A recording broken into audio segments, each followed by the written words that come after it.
किसी ज़माने की बात है, एक दूर दराज सल्तनत में एक खुशहाल शहर था जिस पर एक अक्लमंद और इंसाफ पसंद बादशाह हुकूमत करता था। इसके लोग उसे इसकी मेहरबानी की वजह से बहुत पसंद करते थे और सल्तनत इसके दूर हुकूमत में फल फूल रही थी। ताहम शाही महल की गहराइयों में एक राज छुपा था जो कोई नहीं जानता था। बादशाह का एक बेटा था, शहजादा कियन, जिस पर एक जादूगर ने बचपन में ही जादुई लानत डाल दी थी। जादूगर बादशाह की ताकत और दौलत से हसद करता था। उसने शहजादे पर एक सुनहरी जंजीर की लानत डाल दी जो उसे महल के सबसे ऊंचे कमरे में कैद कर देती थी। ये जंजीर जादुई थी और दूसरे लोगों को ये शाही अलामत नजर आती थी, लेकिन हकीकत में ये शहजादे को कैद रखती थी और वो अपने कमरे से बाहर कदम नहीं रख सकता था।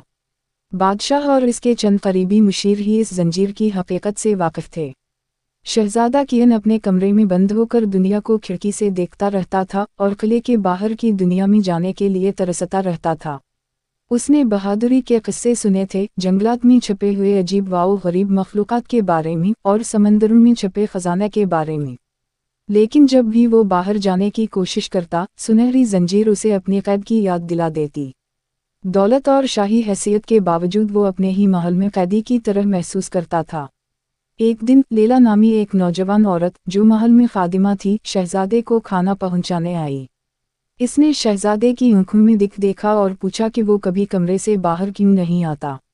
पहले तो शहजादा कियन ने अपना राज बताने में हिचकिचाहट महसूस की, लेकिन लैला के नरम दिल और हमदर्द तबीयत ने उसे इस पर भरोसा करने पर मजबूर कर दिया। इसने उसे जादूगर की लानत और सुनहरी जंजीर के बारे में बताया जो उसे कैद रखती थी। लैला उसकी कहानी से मुतासिर होकर इसकी लानत को तोड़ने का अज़्म किया। उसने पूरे मुल्क में जवाब तलाश किया, अक्लमंदों, हकीमों और खाना बदोशों से बात की। महीनों की तलाश के बाद उसे मालूम हुआ कि ये लानत सिर्फ कोई ऐसा शख्स तोड़ सकता है जो बेलौस हो, जो अपनी खुशी की कुर्बानी देकर शहजादे को आज़ाद करे। ये जानकर लैला महल वापस आई और शहजादे के सामने खड़ी हो गई।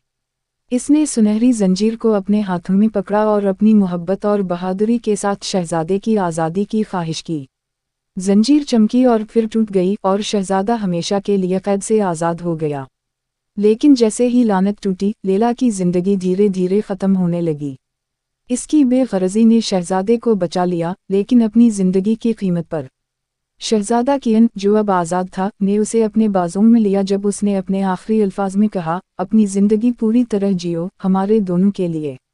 शहजादा कियन ने उसकी कुर्बानी को हमेशा याद रखा और अपनी सल्तनत पर न सिर्फ अक्लमंदी से हुकूमत की बल्कि एक रहमदिल हुक्मरान के तौर पर मशहूर हुआ, हमेशा इस औरत को याद रखते हुए जिसने उसे जंजीर की कैद से आज़ाद किया। प्यारे भाई और बहनों, चैनल को सब्सक्राइब करो और अपना प्यार दो। मिलते हैं अगली वीडियो में।